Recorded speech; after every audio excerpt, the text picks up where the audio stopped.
नमस्कार, मेरा नाम है अमिताभ और दृष्टि पीसीएस की पेशकश target MPPSC current affair revision series में एक बार फिर से आपका स्वागत है। हमारी कोशिश है कि पिछले वर्षों के महत्वपूर्ण प्रश्नों को आपके सामने हम प्रस्तुत करें, जिससे कि आपकी आगामी प्रीलिम्स परीक्षा के लिहाज से आपकी तैयारी और बेहतर हो सके। खंडवार हमने इसको आपके सामने प्रस्तुत भी किया है और इसी कड़ी में आज के इस एपिसोड की शुरुआत करने के लिए आपके सामने हम उपस्थित हैं। तो चलिए शुरू करते हैं आज के सेशन को। आज के हमारे सेशन का पहला सवाल है आपके सामने कि प्रधानमंत्री महिला किसान ड्रोन केंद्र का शुभारंभ किया गया, किसके द्वारा किया गया? तो प्रधानमंत्री नरेंद्र मोदी जी के द्वारा किया गया।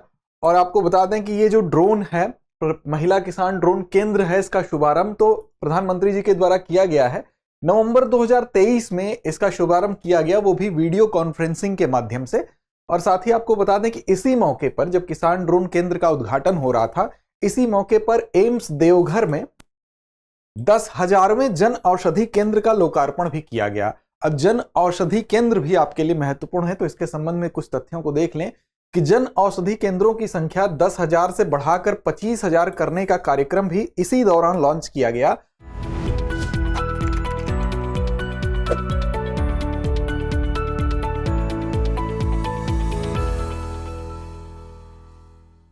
और प्रधानमंत्री ने स्वतंत्रता दिवस 2023 के दौरान इस बात की घोषणा की थी, अपने भाषण के दौरान ही इस बारे में इशारा किया था। उसी के तहत ये उस कड़ी में आगे बढ़ाता हुआ एक कदम था और 25,000 प्रधानमंत्री भारतीय जन औषधि केंद्र खोलने की घोषणा के तहत ही ये 10,000वां केंद्र खोला गया था और 25,000 तक इसको करने का टारगेट है। 31 मार्च 2026 तक देश भर में ये टारगेट पूरा कर लेने का लक्ष्य रखा गया है कि पीएमबीजे के जो है वो खोल लिए जाएंगे। 2026-31 मार्च तक इसकी संख्या 25,000 कर ली जाएगी। और इसका उद्देश्य क्या है? तो सस्ती कीमतों पर लोगों को गुणवत्तापूर्ण जो जेनरिक दवाएं होती हैं, इन औषधि केंद्रों के माध्यम से वो ज्यादा से ज्यादा लोगों को सुलभ कराए जाएंगे। और इससे रसायन और उर्वरक मंत्रालय के फार्मास्यूटिकल विभाग के द्वारा इस सेवा को शुरू किया जा रहा है, इसको आगे बढ़ाया जा रहा है। प्रधानमंत्री भारतीय जन औषधि परियोजना, जिसको पीएमबीजेपी भी शॉर्ट में कहते हैं, ये शुरू की गई थी और इसी के तहत ये पहल है। अगला है कि गाजा युद्ध विराम प्रस्ताव पर वीटो का प्रयोग किस देश के द्वारा किया गया? तो युद्ध विराम पर वीटो का प्रयोग किया गया है अमेरिका के द्वारा। दिसंबर 2023 में इस वीटो का इस्तेमाल किया गया और संयुक्त राष्ट्र द्वारा संयुक्त राष्ट्र सुरक्षा परिषद जो है, उसमें आप जानते हैं कि गाजा में तत्काल जो युद्ध विराम है, जो युद्ध चल रहा था, उसको रोकने के बारे में एक प्रस्ताव लाया गया। लेकिन इस प्रस्ताव पर किसी भी सुरक्षा परिषद के अगर एक स्थायी सदस्यों में से किसी एक देश के पास भी ये शक्ति होती है, वो अगर वीटो कर देता है तो उस प्रस्ताव को वहीं पर रोक दिया जाता है। तो अमेरिका ने इस वीटो शक्ति का प्रयोग किया, जिससे कि यह प्रस्ताव पारित नहीं हो सका और यह खारिज हो गया। आपको पता है कि सुरक्षा परिषद में जो कि संयुक्त राष्ट्र का एक महत्वपूर्ण अंग है, इसमें 5 स्थायी सदस्य हैं। कौन कौन स्थायी सदस्य हैं? तो अमेरिका है, यूनाइटेड किंगडम है, फ्रांस है, रूस है और चीन है।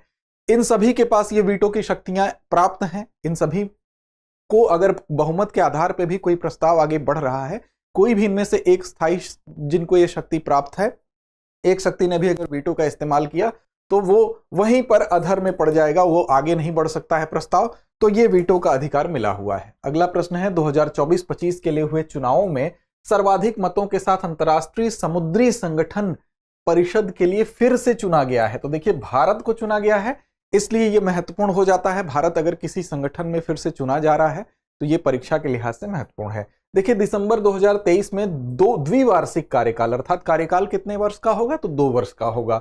इसके लिए भारतवर्ष को चुना गया है। किसमें चुना गया है? तो अंतरराष्ट्रीय समुद्री संगठन IMO परिषद के लिए चुना गया है। और ये जो है अंतरराष्ट्रीय समुद्री संगठन समुद्री उद्योग को नियंत्रित करने वाला एक अग्रणी प्राधिकरण है। अर्थात जो समुद्र से रिलेटेड जो उद्योग हैं उसको कंट्रोल करने के लिए, नियंत्रित करने के लिए एक अंतरराष्ट्रीय स्तर पर प्राधिकरण बनाया गया है। उसी प्राधिकरण में 2 वर्ष के लिए भारत को फिर से चुन लिया गया है। भारत अंतरराष्ट्रीय समुद्री व्यापार में सर्वाधिक रुचि लेने वाले अब 10 राष्ट्रों की श्रेणी में शामिल हो जाएगा। कौन कौन से 10 राष्ट्र हैं, एक नजर डालते हैं। तो इस श्रेणी में भारत के अलावा अगर आप देखेंगे तो Australia, Brazil, Canada, France, Germany, Netherlands, Spain, Sweden और संयुक्त अरब अमीरात ये पहले से इसमें शामिल हैं और इसमें भारत भी अपनी उपस्थिति अब इसके माध्यम से दर्ज करा रहा है। अगला सवाल है वर्ष 2024 के लिए अंतरराष्ट्रीय चीनी संगठन, अंतरराष्ट्रीय चीनी संगठन अर्थात ISO का अध्यक्ष 2024 के लिए फिर से देखिए यहां पर भी उत्तर भारत है, भारत इसका अध्यक्ष चुना गया है, इसलिए यह भी महत्वपूर्ण होता है। अब देखिए, अंतर्राष्ट्रीय चीनी संगठन जो कि चीनी से संबंधित उत्पादों पर एक शीर्ष अंतर्राष्ट्रीय संगठन है, अर्थात पूरे विश्व में एक ऐसा संगठन है जो कि चीनी और उससे संबंधित उत्पादों को नियंत्रण करेगा, उस पर कंट्रोल करेगा। इसके मुख्यालय की बात कर लें तो लंदन में है और लगभग 90 देश इसके सदस्य हैं। तो भारत दुनिया में, अगर देखिए भारत की इंपॉर्टेंस इस क्षेत्र में कैसे है, तो भारत दुनिया में अगर आप बात करें उपभोक्ता के दृष्टिकोण से, अर्थात चीनी का उपयोग करने के दृष्टिकोण से, तो इसमें शीर्ष पर है। और रही बात उत्पादन के दृष्टिकोण से, तो उत्पादन के दृष्टिकोण से देखेंगे तो उत्पादक के लिहाज से भारत दूसरे पायदान पर है। अब सवाल उठता है पहले पायदान पर कौन है, तो इसका जवाब आपसे अपेक्षित है, कमेंट बॉक्स में कमेंट करके इसका जवाब जरूर दें। आगे अगर आप देखें तो भारतीय दंड संहिता का स्थान हाल ही में ले लिया है किसने? भारतीय न्याय संहिता ने। यह काफी चर्चा में रहा, भारतीय न्याय संहिता। तो भारतीय दंड संहिता जो पहले होती थी उसकी जगह पर अब भारतीय न्याय संहिता हो गई है। देखिए 25 दिसंबर 2023 को राष्ट्रपति द्रौपदी मुर्मू जी ने 3 नए जो आपराधिक न्याय विधेयक हैं उन पर अपनी मुहर लगाई और ये कानून के रूप में पुराने कानून को प्रतिस्थापित करते हैं। भारतीय न्याय संहिता 2023 पहली, दूसरा भारतीय नागरिक सुरक्षा संहिता 2023, भारतीय साक्ष्य विधेयक 2023, इसको मंजूरी दी गई और इन्होंने पुराने जो कानून थे जो अंग्रेजों के जमाने से चले आ रहे थे उनको प्रतिस्थापित किया और उनकी जगह ये कानून आ गए। कौन कौन से कानून पहले के थे? तो भारतीय दंड संहिता, दंड प्रक्रिया संहिता और 1872 के भारतीय साक्ष्य अधिनियम, इनको रिप्लेस किया इन नए कानूनों ने। अब इसमें आतंकवाद की स्पष्ट परिभाषा भी दी गई है, राजद्रोह को अपराध के रूप में समाप्त कर दिया गया है और राज्य के खिलाफ अपराध नामक एक नया खंड पेश किया गया है।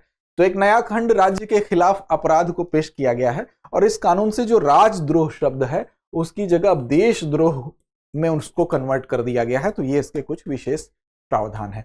सर्वोच्च न्यायालय ने किस केंद्र शासित प्रदेश के विशेष दर्जे को खत्म करने के फैसले को बरकरार रखा है? अर्थात सर्वोच्च न्यायालय में यह मामला गया होगा कि विशेष राज्य का जो दर्जा है उसको समाप्त कर दिया जाए, लेकिन फिलहाल सर्वोच्च न्यायालय ने इसको बरकरार रखा है।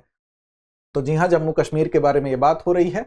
देखिए भारत का जो सुप्रीम कोर्ट है, सर्वोच्च न्यायालय के मुख्य न्यायाधीश जस्टिस DY चंद्रचूड़ जी जो हैं, उनके सामने इन्हीं की अध्यक्षता में जो सुनवाई हो रही थी उसमें यह मामला गया और यहां पर 5 जजों की संविधान पीठ ने अनुच्छेद 370 और 35A के निरस्त्रीकरण पर जो है फिलहाल इसको खारिज किया और ये माना कि ये बरकरार स्टेटस रहेगा और जम्मू कश्मीर के जो विशेष राज्य को दर्जे को खत्म करने की जो बात थी उसको डिक्लाइन किया और इस फैसले को बरकरार रखा। तो ये आप ध्यान रखेंगे। देखिए केंद्र सरकार ने 5 अगस्त 2019 को, ये तिथि आप याद रखेंगे, अनुच्छेद 370 को निरस्त कर दिया था। तो आपके परीक्षा के लिहाज से ये भी महत्वपूर्ण है तिथि, 5 अगस्त 2019 को अनुच्छेद 370 को निरस्त किया गया था। तो तत्कालीन जम्मू कश्मीर राज्य का जो विशेष दर्जा है उसको इसके तहत समाप्त किया गया था और 2 केंद्र शासित प्रदेश जो है उसमें इसको विभाजित किया गया। केंद्र सरकार के इस फैसले की संवैधानिक वैधता को फिर से सुप्रीम कोर्ट में चुनौती दी गई थी और फिर इसी लिहाज से ये फैसला सुनाया गया। DY चंद्रचूड़ जी की अध्यक्षता वाली पीठ ने फैसला सुनाया कि उस स्टेटस को बरकरार रखा जाएगा और अनुच्छेद 370 जो है युद्ध जैसी स्थिति में एक अंतरिम और स्थायी प्रावधान था, तो अस्थायी इस प्रावधान था, इसलिए इसको समाप्त किया जाना जायज ठहराया गया। देखिए भारतीय संविधान में 370 जो है जम्मू कश्मीर को विशेष राज्य का दर्जा प्रदान करता था और इसका मसौदा जो था भारतीय संविधान सभा के सदस्य N गोपालास्वामी आयंगर ने तैयार किया था और इसे वर्ष 1949 में अस्थायी उपबंध के रूप में ही संविधान में जोड़ा गया था। इस लिहाज से इसके समाप्त करने के पक्ष में ही निर्णय अभी फिलहाल बरकरार रहा। इसने राज्य को अपना संविधान और ध्वज रखने के साथ ही रक्षा, विदेशी मामले और संचार को छोड़कर अधिकांश मामलों में स्वायत्तता रखने की अनुमति दी थी, लेकिन अस्थायी उपबंध था।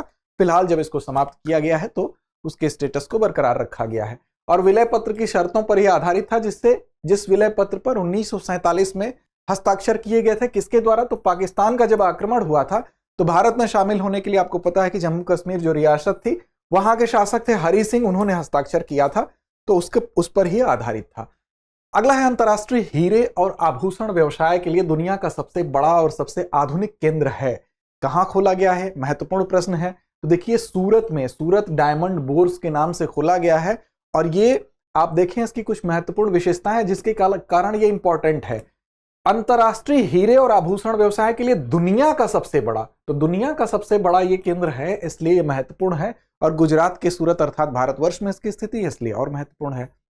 देखिए प्रधानमंत्री नरेंद्र मोदी जी ने दिसंबर 2023 में इसका उद्घाटन किया और इसमें क्या होता है, तो यहाँ कच्चे और पॉलिश किए गए हीरों के साथ साथ आभूषणों के व्यापार का एक वर्ल्ड लेवल का सेंटर होगा, एक वैश्विक केंद्र होगा उसके लिहाज से। और ये दुनिया के सबसे बड़े कार्यालयी इमारत के रूप में भी इसको देखा जा रहा है। इससे पहले की जो कार्यालयी इमारत थी उसका रिकॉर्ड इसने ब्रेक किया है, पेंटागन का रिकॉर्ड ब्रेक किया है। 80 वर्षों तक अमेरिका का रक्षा मंत्रालय जो पेंटागन है वो दुनिया की सबसे बड़ी कार्यालयी इमारत थी, लेकिन फिलहाल इसके बनने के बाद ये दुनिया की सबसे बड़ी कार्यालयी इमारत के रूप में अपने को दर्ज कराता है। और देखिए सूरत की जहां तक बात है तो विश्व की रत्न राजधानी के रूप में इसको जाना जाता है। तो ये भी आप सवाल आपसे पूछ सकता है कि विश्व की रत्न राजधानी के रूप में किसको जाना जाता है, तो सूरत ये आपका उत्तर हो जाएगा।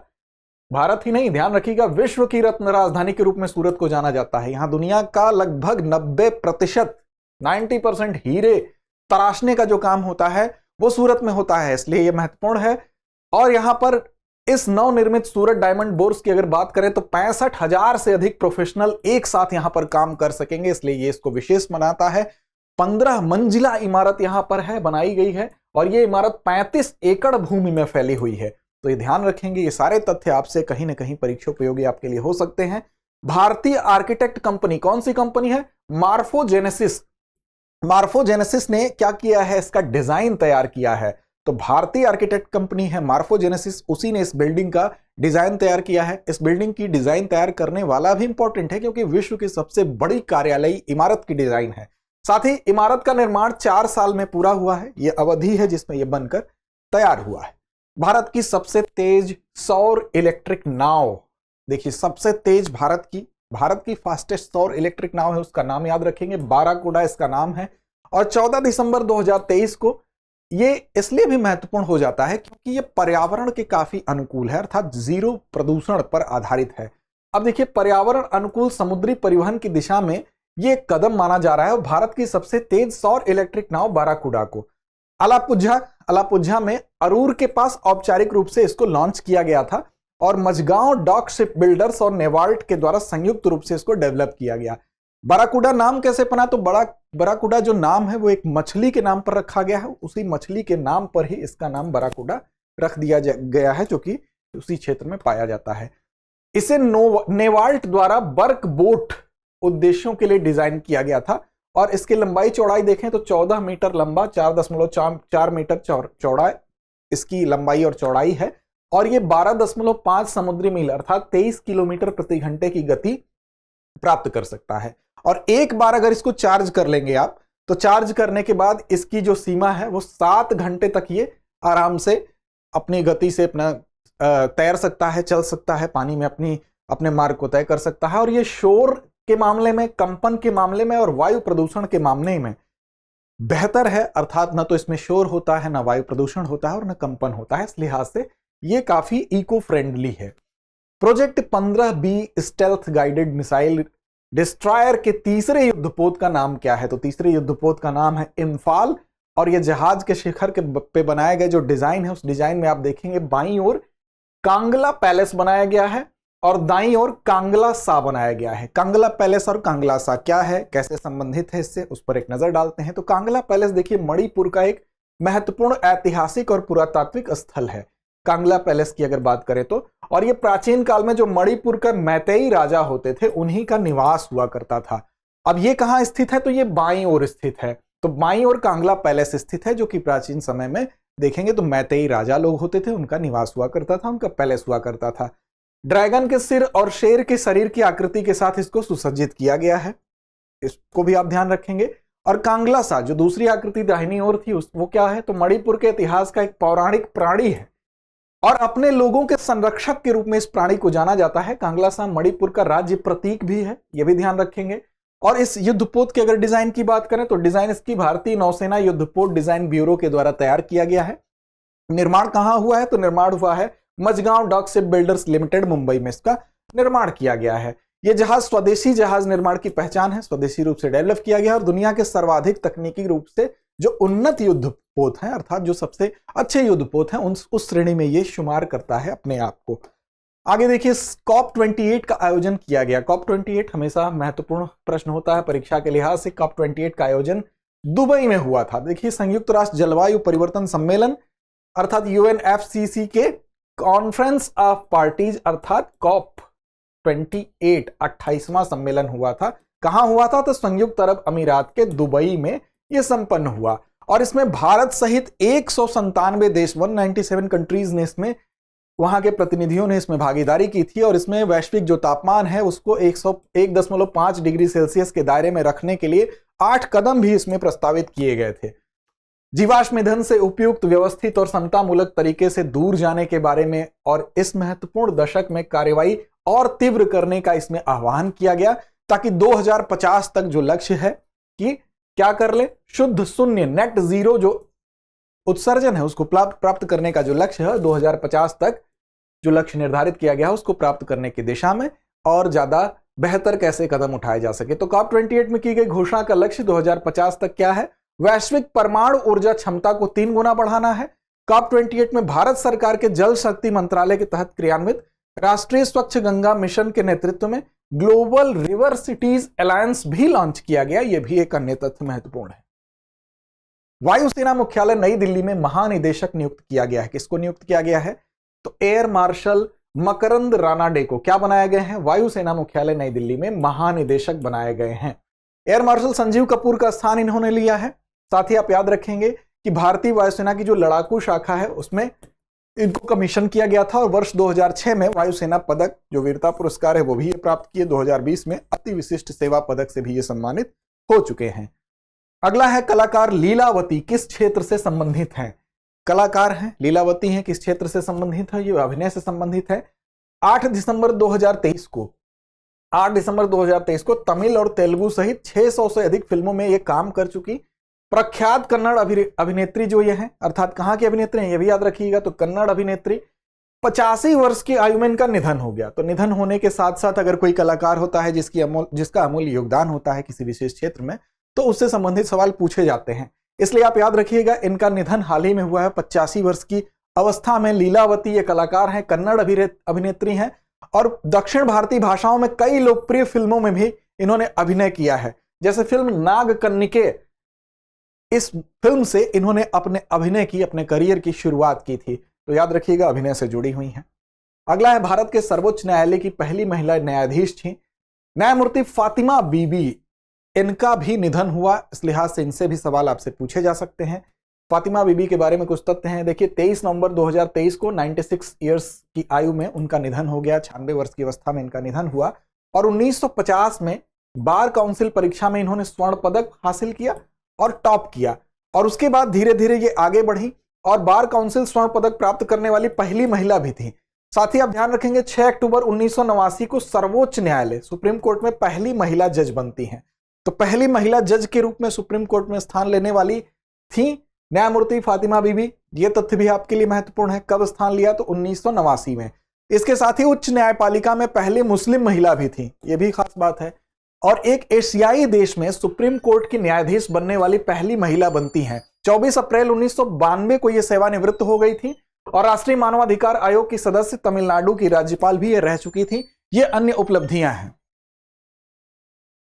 अगला है पीएम जनमन योजना का पूरा नाम क्या है? प्रधानमंत्री जनजातीय आदिवासी न्याय महाअभियान। तो याद रखेंगे इस योजना से संबंधित कुछ तथ्य। इसके अंतर्गत देखिए 9 संबंधित मंत्रालयों के माध्यम से 11 अहम क्षेत्रों पर, कितने क्षेत्र हैं? तो 11 अहम क्षेत्रों पर ध्यान केंद्रित किया जाएगा।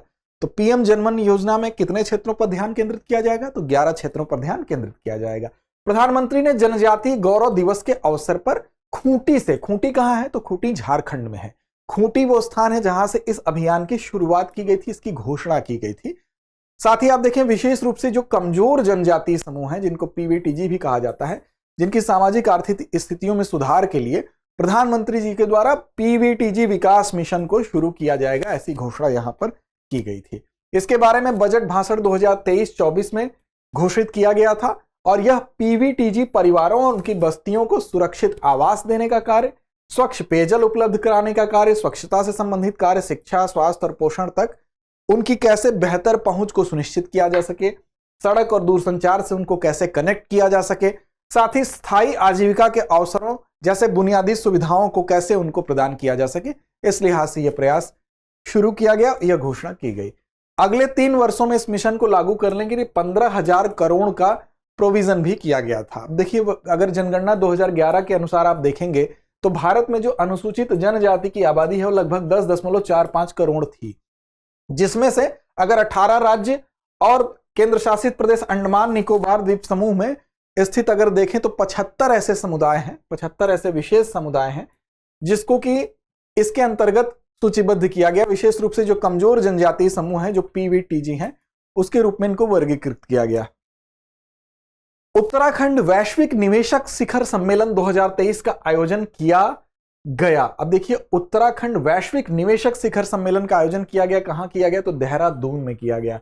8 से 9 दिसंबर 2023 को वन अनुसंधान संस्थान देहरादून में इसका आयोजन किया गया। वन अनुसंधान संस्थान अपने आप में एक महत्वपूर्ण संस्थान है जिसको बार बार परीक्षाओं में पूछा गया है, और यहीं पर उत्तराखंड वैश्विक निवेशक शिखर सम्मेलन का होना इसको और महत्वपूर्ण बनाता है।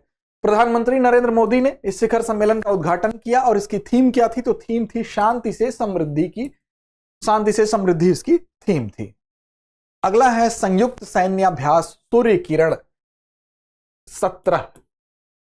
ये कहां आयोजित किया गया? तो ये आयोजित किया गया है पिथौरागढ़ में। ध्यान रखेंगे, उत्तराखंड में पिथौरागढ़ है और संयुक्त सैन्य अभ्यास जो है सूर्य किरण 17 का आयोजन किया गया है। ये क्या है? तो एक वार्षिक अभ्यास है, वार्षिक कार्यक्रम है और दोनों देशों में बारी बारी से आयोजित किया जाता है। किस किस देश में? तो देखिए, इसमें 354 सैन्य कर्मी जो हैं वो भारतीय सेना की तरफ से थे, भारतीय सेना की टुकड़ी की तरफ से, और दूसरा है 334 सैन्य कर्मी जो थे वो थे नेपाल की सेना से संबंधित। तो भारत और नेपाल के बीच में ऑपरेशन सूर्य किरण जो है अभ्यास अभी पिथौरागढ़ में आयोजित किया गया है और बारी बारी से होता है। तो इस बार पिथौरागढ़ में है, तो अगली बार ये नेपाल में आयोजित होगा। भारतीय सेना की टुकड़ी का नेतृत्व किसने किया? तो कुमाऊं रेजिमेंट के द्वारा किया गया। वहीं नेपाल की टुकड़ी का प्रतिनिधित्व तारा दल बटालियन के द्वारा किया गया। ये भी कुछ तथ्य हैं। राष्ट्रीय खेल पुरस्कार 2023 में खेल रत्न का पुरस्कार किसको दिया गया? तो देखिए, खेल रत्न का पुरस्कार दिया गया चिराग चंद्रशेखर शेट्टी और सात्विक साई को। ध्यान रखिएगा, चिराग और सात्विक साई राज को यह पुरस्कार मिला है। क्या मिला है? राष्ट्रीय खेल पुरस्कार 2023 का खेल रत्न पुरस्कार मिला है। अब देखिए, अर्जुन पुरस्कार भी प्रदान किया जाता है। तो अर्जुन पुरस्कार इस बार 26 खिलाड़ियों को मिला है, यह भी ध्यान रखेंगे संख्या आप। द्रोणाचार्य पुरस्कार किसको मिलता है? जो कोच लोग होते हैं। तो खेलों में उत्कृष्ट 8 प्रशिक्षकों को इस बार द्रोणाचार्य पुरस्कार से भी सम्मानित किया गया है। 5 उसमें नियमित श्रेणी है और 3 आजीवन श्रेणी में। इसके अलावा ध्यानचंद पुरस्कार दिया गया है जो खेल और खेलों में जीवन पर्यंत उपलब्धि के लिए ये 3 खिलाड़ियों को प्रदान किया गया है। साथ ही अगर मेजर ध्यानचंद खेल रत्न पुरस्कार की बात करें तो किसी भी खिलाड़ी के द्वारा पिछले 4 वर्षों में देखा जाएगा, उस अवधि में खेल के क्षेत्र में शानदार और उत्कृष्ट प्रदर्शन अगर किया जाता है तो उसको मेजर ध्यानचंद खेल रत्न पुरस्कार प्रदान किया जाता है। खेलों में उत्कृष्ट प्रदर्शन अगर करता है कोई तो उसको अर्जुन पुरस्कार मिलता है। पिछले 4 वर्षों में देखा जाएगा कि खेलों में आपने कितना अच्छा प्रदर्शन किया, नेतृत्व, खेल कौशल और अनुशासन की भावना को आपने अगर दर्शाया तो अर्जुन पुरस्कार आप पा सकते हैं। खेलों में उत्कृष्ट प्रशिक्षकों के लिए द्रोणाचार्य पुरस्कार दिया जाता है, अर्थात जो कोच होते हैं, प्रशिक्षक होते हैं।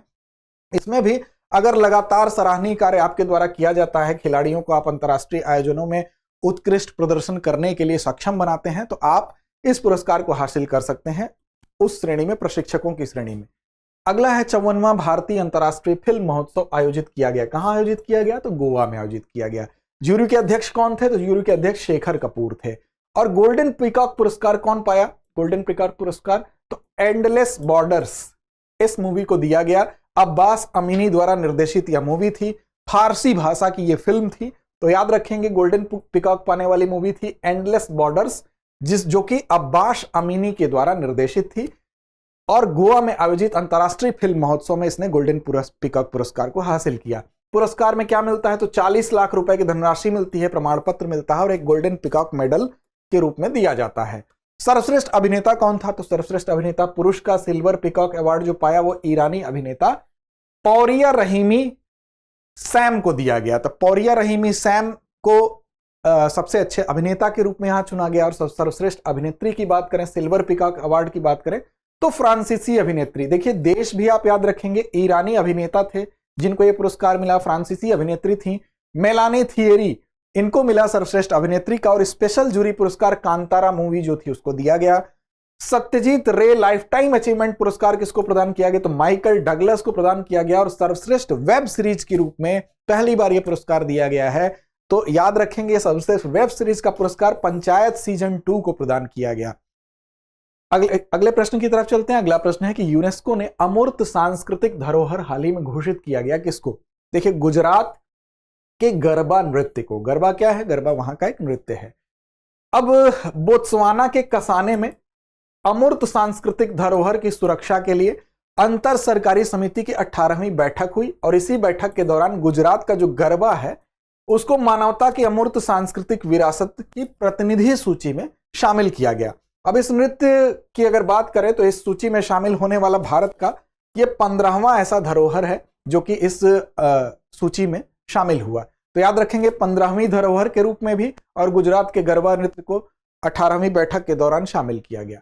अगला है श्री राम जन्मभूमि अयोध्या में राम मंदिर का उद्घाटन किया गया। कब किया गया? तिथि याद रखेंगे तो 22 जनवरी 2024 को राम जन्मभूमि श्री राम जन्मभूमि में जो है मंदिर का उद्घाटन किया गया। यह मंदिर आप ध्यान रखेंगे नागर शैली में इसका निर्माण किया गया है और यह पूरा का पूरा परिसर 70 एकड़ में फैला हुआ है। परिसर में मुख्य मंदिर 2.7 एकड़ में बनाया गया है और इसकी ऊंचाई 161 फीट है। एक बार पूरा होने पर मंदिर इसमें 3 तल होंगे और 12 द्वार होंगे। वर्तमान में राम मंदिर भूतल, प्रवेश द्वार और गर्भगृह इत्यादि संरचनाएं बनाई गई हैं। तो तिथि याद रखेंगे 22 जनवरी 2024 नागर शैली में इसका निर्माण हुआ है। भारत का सबसे लंबा पुल अटल बिहारी वाजपेयी सेवरिन नहवा शेवा अटल सेतु। याद रखेंगे ये भारत का सबसे लंबा पुल है। कहां पर स्थित है? पहले तो लंबाई देखिए 21.8 किलोमीटर इसकी लंबाई है और इसका लक्ष्य क्या है? कनेक्टिविटी। दक्षिणी मुंबई और नवी मुंबई के बीच में यात्रा के समय को 120 मिनट 2 घंटे से घटाकर केवल 20 मिनट कर दिया है इस पुल ने। तो इसलिए भी इस पुल का महत्व है। जहां आपको जाने में 2 घंटे लगते थे आप सिर्फ 20 मिनट में पहुंचेंगे। 6 लेन है इस पुल में, अर्थात 6 लेन की जैसे रोड होती है उस प्रकार का यह पुल है और भूमि पर लगभग 5.5 किलोमीटर है। बाकी ये जो समुद्र के अंदर की अगर बात करें तो वहां पर 16.5 किलोमीटर है और भारत का सबसे लंबा समुद्री पुल भी है और सबसे लंबा पुल भी है। तो याद रखेंगे अटल बिहारी वाजपेयी सेवरिन नहवा शेवा अटल सेतु को भारत का सबसे लंबा पुल होने के नाते। 16वें वित्त आयोग का अध्यक्ष नियुक्त किया गया है डॉक्टर अरविंद पनगढ़िया को। इनका नाम आपने पहले भी सुना होगा। तो डॉक्टर अरविंद पनगढ़िया को 16वें वित्त आयोग का अध्यक्ष बनाया गया है। केंद्र सरकार ने राष्ट्रपति के अनुमोदन से संविधान का अनुच्छेद 280(1) के अनुसरण में, अर्थात संविधान का 280 किससे आप संबंधित है? आप जानते हैं वित्त आयोग से संबंधित है। 280(1) के अनुसरण में 280(1) के तहत इनको प्रेसिडेंट बनाया गया है। ये नीति आयोग के पूर्व उपाध्यक्ष के रूप में भी कार्य कर चुके हैं। आपको याद होगा कोलंबिया विश्वविद्यालय में प्रोफेसर रह चुके हैं। अरविंद पनगढ़िया की ही अध्यक्षता में इस 16वें वित्त आयोग का गठन भी किया गया है। 1 अप्रैल 2026 से इस वित्त आयोग का कार्यकाल शुरू होगा। अगले 5 वर्षों तक ये रहेगा। तो 1 अप्रैल 2026 से शुरुआत होगी। लिथियम ब्लॉक के लिए भारत ने समझौता किया है। देखिए, लिथियम ब्लॉक के लिए भारत ने समझौता किया किस देश के साथ? तो अर्जेंटीना के साथ। अब देखिए, भारत ने खनिज विदेश इंडिया लिमिटेड काबिल के माध्यम से, अर्थात भारत की तरफ से इस समझौते में जो प्रतिनिधित्व था वो किसके द्वारा था? काबिल के द्वारा था। अर्जेंटीना में 5 लिथियम ब्राइन ब्लॉकों की खोज और विकास के लिए इस समझौते को किया गया है। अर्जेंटीना के स्वामित्व वाली कैटामार्का मिनेरा वाई एनर्जेटिका सोसिदाड डेल एस्टाडो, इतना लंबा आप याद नाम ना भी रखें तो बहुत आवश्यक नहीं है। कैमेन ये नाम शॉर्ट में आप याद रखेंगे। अर्जेंटीना की ये कंपनी इसके साथ एक समझौता किया है और भारत में किसी भी सरकारी कंपनी द्वारा शुरू की गई ये पहली लिथियम अन्वेषण और खनन परियोजना है, इसलिए ये महत्वपूर्ण होती है। देखिए, जब कोई भी चीज भारत में पहली होती है, विश्व में पहली होती है तो खास होती है। तो भारत में आप देखें लिथियम की खोज करने के लिए, लिथियम को खोजने के लिए और उसकी खनन से संबंधित जो प्रोजेक्ट है, तो ये पहला समझौता है, इस लिहाज से ये महत्वपूर्ण है और अर्जेंटीना के साथ ये किया गया है। लिथियम जैसा कि आप जानते हैं कि इसको व्हाइट गोल्ड के नाम से जाना जाता है, अर्थात सफेद सोना के नाम से जाना जाता है और इसका इस्तेमाल कई चीजों में किया जाता है, चाहे वो ऊर्जा भंडारण हो, मोबाइल फोन की बैटरी हो, इलेक्ट्रिक वाहन हो, इस तरह की विभिन्न श्रेणियों में इसका इस्तेमाल किया जाता है और आने वाले समय में इलेक्ट्रिक वाहनों की बढ़ती संख्या के लिहाज से इस समझौते को महत्वपूर्ण माना जा रहा है। साथ ही चिली, बोलीविया, अर्जेंटीना, देखिए चिली है, बोलीविया, अर्जेंटीना है, ये विश्व के लिथियम त्रिकोण के रूप में जाने जाते हैं और इन्हीं में से एक देश अर्जेंटीना के साथ हमने ये समझौता किया है। लिथियम त्रिकोण का मतलब कि यहां पर लिथियम बहुतायत पाया जाता है, उस पर इनका एक अधिकार जैसा है। विश्व की सबसे बड़ी गहरे समुद्र की मूंगा चट्टान की लंबाई कितनी है? तो इसकी लंबाई है 500 किलोमीटर। विश्व की सबसे बड़ी गहरे समुद्र की मूंगा चट्टान की लंबाई है, एक चट्टान है 500 किलोमीटर की मूंगा चट्टान है। वैज्ञानिकों ने संयुक्त राज्य अमेरिका के अटलांटिक तट पर, याद रखेंगे किस तट पर, तट भी आपसे पूछा जा सकता है, तो अटलांटिक तट पर स्थित सबसे बड़े ज्ञात गहरे समुद्र की मूंगा चट्टान का मानचित्रण किया है। किसके द्वारा किया गया है? तो संयुक्त राज्य अमेरिका के वैज्ञानिकों द्वारा। यह चट्टान फ्लोरिडा से दक्षिणी कैरोलिना तक फैली हुई है। कहां से कहां तक फैली हुई है, यह भी ध्यान रखेंगे। तो यह फैली हुई है फ्लोरिडा से लेकर दक्षिणी कैरोलिना तक, और कुछ बिंदुओं पर इसकी चौड़ाई 110 किलोमीटर तक है, अर्थात 500 किलोमीटर तक इसकी लंबाई तो है ही, कहीं कहीं इसकी चौड़ाई भी 110 किलोमीटर तक है। और रीफ का क्षेत्रफल येलोस्टोन नेशनल पार्क जो है उससे भी लगभग 3 गुना है, तो आप इसके विशाल होने का अंदाजा लगा सकते हैं। दुनिया के 70% से अधिक जो जंगली बाघों का घर है कौन है?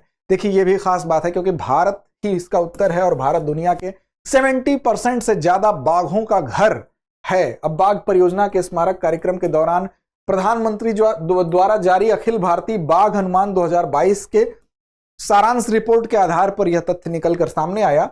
5वां चक्र था उसका, उसके अनुसार यह बताया गया कि भारत में न्यूनतम 3167 बाघ हैं, और यह दुनिया के जो टोटल बाघ हैं उसके लिहाज से 70% लगभग यह आंकड़ा जाता है। तो 70% से अधिक जंगली बाघों का निवास होने के कारण भारत चर्चा में है, तो याद रखेंगे। और 6.1% की दर से आप देखेंगे इनमें वार्षिक वृद्धि भी दर्ज की गई है, तो यह भी अपने आप में एक सुखद बात है।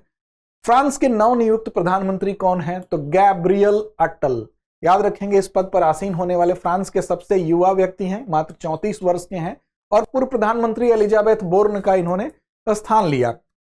फ्रांस के पहले समलैंगिक प्रधानमंत्री भी हैं, इस लिहाज से भी ये विशेष होते हैं। प्रधानमंत्री नियुक्त होने से पहले शिक्षा मंत्री के पद पर ये कार्य कर चुके हैं, तो इसको भी आप ध्यान रखेंगे। मशहूर शायर मुनव्वर राणा का वास्तविक नाम क्या था? मुनव्वर राणा साहब का निधन हुआ, इनके वास्तविक नाम के बारे में सवाल है, तो सैयद मुनव्वर अली इनका नाम है। 71 वर्ष की आयु में दिल का दौरा पड़ता है और इनका निधन हो जाता है। साहित्य अकादमी पुरस्कार से ये सम्मानित हो चुके हैं, और 2012 में उन्हें शहीद शोध संस्थान उत्तर प्रदेश की ओर से माटी रत्न सम्मान भी दिया गया था, उससे भी इनको नवाजा गया था। उनकी लिखी अगर किताब की बात करें तो उनकी लिखी जो कविता है, कविता की बात करें तो शाहदाबा को साहित्य अकादमी पुरस्कार भी दिया गया था, और हालांकि बाद में उन्होंने इसको सरकार को वापस लौटा दिया था, लेकिन फिलहाल 71 वर्ष की आयु में निधन हुआ सैयद मुनव्वर अली साहब का, जो मुनव्वर राणा के नाम से मशहूर थे। शास्त्रीय गायक पद्म भूषण उस्ताद राशिद खान का किस घराने से संबंध है? तो राशिद खान का सबसे पहले तो आप याद रखेंगे ये है क्या? शास्त्रीय गायक राशिद खान का भी निधन हाल ही में हुआ था। किस घराने से संबंध था? तो रामपुर साहसवान घराने से इनका संबंध था। कोलकाता में इनका निधन हुआ। राशिद खान की गिनती देश के प्रतिष्ठित गायकों के रूप में की जाती थी, और साल 2006 में इनको पद्मश्री सम्मान से भी सम्मानित किया गया था। 2022 में पद्म भूषण पुरस्कार से भी ये सम्मानित हो चुके थे, तो इनको पद्मश्री और पद्म भूषण दोनों प्राप्त था। हाल ही में राशिद खान का निधन हुआ। ये क्या थे? मशहूर शास्त्रीय गायक थे। कहां से संबंध था? तो रामपुर साहसवान घराने से इनका संबंध था। संयुक्त विशेष बल अभ्यास खंजर आयोजित किया गया। कहां आयोजित किया गया? हिमाचल प्रदेश में आयोजित किया गया। हिमाचल प्रदेश का वो स्थान है बकलोह, बकलोह में आयोजित किया गया खंजर। अब देखिए भारत और किर्गिस्तान के बीच में यह ऑपरेशन हुआ, और इसका ये 11वां विशेष बल अभ्यास खंजर, ये इसका 11वां संस्करण था, और दोनों देशों के वैकल्पिक रूप से आयोजित एक वार्षिक कार्यक्रम है, अर्थात ये दोनों देशों की सेनाओं के द्वारा ये आयोजित होता है। अब वर्ष 2024 में भारत रत्न पुरस्कार से सम्मानित किसको किया गया? तो देखिए 5 हस्तियों को किया गया है। इस तथ्य को आप याद रखेंगे। कई बार संख्या भी आपसे पूछी जाती है कि फला पुरस्कार में कितने लोगों को पुरस्कृत किया गया, फला में किसको। तो भारत रत्न में इस वर्ष 2024 में 5 हस्तियों को यह सम्मान दिया गया है। किसको किसको दिया गया है? कर्पूरी ठाकुर को मनकोम्बु संभाशिवन, MS स्वामीनाथन, पामुल पर्थी वेंकट, PV नरसिम्हा राव, जिनका पूरा नाम ये बताया जा रहा है, लाल कृष्ण आडवाणी और चौधरी चरण सिंह को। अब देखिए कर्पूरी ठाकुर की जहां तक बात है तो इनको जननायक भी कहा जाता है, और 1970-71 और 1977-79 में 2 बार ये बिहार के मुख्यमंत्री भी रहे हैं। इनको मरणोपरांत भारत रत्न से सम्मानित किया गया। दूसरी शख्सियत है MS स्वामीनाथन, जिनको भारत की हरित क्रांति के जनक के रूप में हम जानते हैं। तीसरी शख्सियत की बात करें तो पीवी नरसिम्हा राव 1991 से 96 तक भारत के 9वें प्रधानमंत्री के रूप में ये कार्य किए। लाल कृष्ण आडवाणी जी जो कि भारत के 7वें उप प्रधानमंत्री 1999-2004 के दौरान, और 1980 में भारतीय जनता पार्टी की स्थापना के बाद से लंबे समय तक इसके अध्यक्ष के रूप में भी इन्होंने कार्य किया। अगली शख्सियत है चौधरी चरण सिंह जी, भारतीय राजनीतिज्ञ और स्वतंत्रता सेनानी थे और भारत के 5वें प्रधानमंत्री भी थे और उत्तर प्रदेश के पूर्व मुख्यमंत्री के रूप में भी इन्होंने अपने दायित्व का निर्वहन किया था। तो इस प्रकार 5 ऐसी शख्सियत हैं जिनको कि भारत रत्न से सम्मानित किया गया है। आप ये संख्या, ये नाम, इनके क्षेत्र याद रखेंगे। अंत में हमारी परिपाटी एक अभ्यास प्रश्न की होती है जिसकी जिम्मेदारी हमेशा की तरह हम आप पर छोड़ते हैं, जिसका सही जवाब हम अपेक्षित है हमें कि कमेंट बॉक्स में जरूर मिलेगा। अभ्यास प्रश्न आपके लिए है कि वर्ष 2024 में कितने व्यक्तियों को भारत रत्न प्रदान किया गया। ऑप्शन है 3, 4, 5 या 6। तो लड़ते रहें, अपने लक्ष्य की ओर बढ़ते रहें। आज के लिए इतना ही। डियर व्यूअर्स, अपने एग्जाम की तैयारी को और बेहतर करने के लिए हमारे चैनल को लाइक, शेयर और सब्सक्राइब करना न भूलें।